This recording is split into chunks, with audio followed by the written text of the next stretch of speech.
All right, let's jump right in.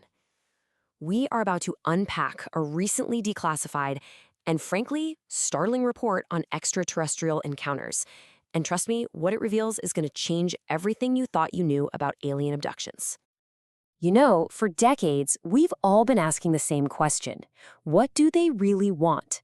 The theories have covered everything from genetic experiments to outright planetary conquest. But according to this newly released intelligence, the truth might be far more, well, biological. Okay, so here's the bombshell.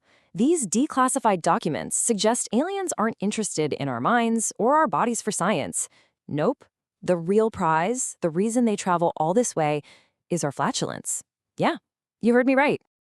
I know what you're thinking. Where in the world does a claim like that come from? Well, it all starts with a bombshell discovery hidden away for years inside a top-secret government project. The source for this whole thing is a project codenamed Vapor Trail. Now get this, for 25 years, this secret U.S. Air Force program was monitoring and analyzing non-terrestrial encounters. Its files were just released under the Freedom of Information Act, and what they show is, honestly, stranger than any fiction you could imagine. I love this quote from Dr. Alara Voss at the SETI Institute. It just perfectly captures the new way of looking at this. She says we need to stop thinking of abductions as scientific research. We need to start seeing them for what they apparently are, a highly efficient, lightning-fast resource extraction, a pit stop. So, the big question is, why? Why would a super advanced civilization travel light years just for our emissions? Well, the Vapor Trail documents suggest it all comes back to a pretty relatable problem, an energy crisis on their home world. This timeline from the report is absolutely fascinating. It shows a civilization that was forced into a massive technological pivot centuries ago. Some kind of stellar cataclysm wiped out their main fuel source, so they had to get creative. They developed a reliance on what's called biogenic methane catalysis, which is basically a fancy way of saying they turn organic gas into high-powered starship fuel. And by the 1950s, their harvest fleets were already being detected near Earth. Okay, but why humans? Why not just pull the methane from our atmosphere? This comparison from the report lays it out pretty clearly. Methane in the atmosphere is spread out, it's impure, and it's expensive to harvest. Human methane, on the other hand, is concentrated, it's renewable, and it's a remarkably high-yield fuel source. In other words, we are the perfect, if unwitting, targets. This brings us to the most, let's call it, delicate part of the report. The specific, very clinical procedure that the Vapor Trail documents claim is used for harvesting this fuel. So the declassified logs break down the whole abduction into this disturbingly clear three-step process. First, they target subjects with high-fiber diets using EM pulses. Makes sense. Then, a small non-terrestrial probe isolates the gas. And finally, it's converted into a stable gel for storage. The whole process is clinical and built for maximum efficiency. And the yield is impressive. A single 15-minute encounter can apparently produce up to half a liter of combustible gas.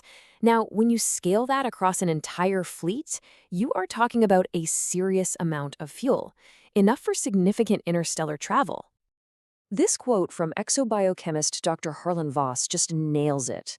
It perfectly captures the strange, almost parasitic elegance of the whole operation. It's a closed-loop system where our biological byproduct is literally powering their advanced technology. So what about the side effects for us? Well, they're reportedly pretty minor. Some mild cramping, maybe some disorientation, stuff you'd probably just blame on indigestion. But, and this is a wild twist, a long-term study cited in the files found a surprisingly positive biological outcome, elevated B12 levels. This actually led to what's described as unexpected vitality in nearly half of the abductees. So now that this information is out in the open, it raises these huge, profound questions.